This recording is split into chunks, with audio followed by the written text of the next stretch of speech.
Now, let me begin with the first issue. Why GST enforcement matters even to the financial sector. And this is true for even PMLA sectors, but I'm focusing on GST sectors. The principle can be applied across any investigation. There was perhaps a time when many in the financial world could have taken the view that indirect tax was peripheral to them. That position is no longer tenable. The modern GST regime is not functioning merely as a passive tax collection mechanism. It operates as an active anti-evasion system. Authorities today rely on GSTN data, banking data, suspicious credit patterns, return mismatches, invoice trails, MCA records, and other cross-linked intelligence inputs. In other words, the state no longer sees GST as only a matter of arithmetic and returns. It sees GST as a gateway to detecting fraud structures. Now, why does that matter to banks, NBFCs, fintechs, payment intermediaries, and securities players?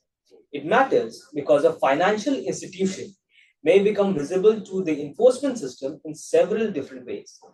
It may become visible as a taxpayer in its own right. It may become visible as a service provider. It may become visible as a beneficiary of a transaction chain. It may also become visible as a financer of receivables or invoices which are later alleged to be fictitious. It may also be a conduit through which funds flowed, or because there were alleged fraudulent suppliers or merchants used in the institution's rails, accounts, settlement systems, or financing products.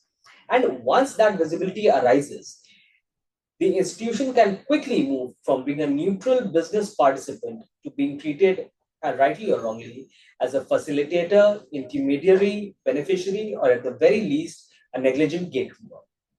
There is another important reason. The scope of supply under GST is broad.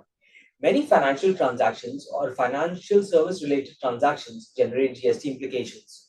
Processing fees, facilitation income, advisory services, technology linked services, bundled offerings, cross border service elements, and intermediary arrangements may all create GST exposure.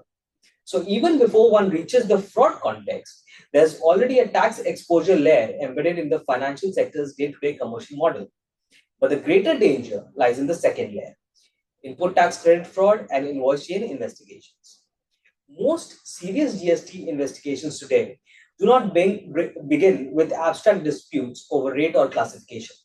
They begin with suspicion of fake ITC chains, circular trading, invoice clearing, bogus suppliers, tax positions inconsistent with commercial reality, or turnover patterns unsupported by actual economic activity. Once that suspicion arises, the authorities do not look only at the supplier or the direct taxpayer, they follow the chain. They identify counterparties, financing arrangements, banking flows. They identify common directors, common addresses, linked entities, and unusual settlement patterns. And in that process, institutions in the financial sector often come under scrutiny. So one must understand this clearly.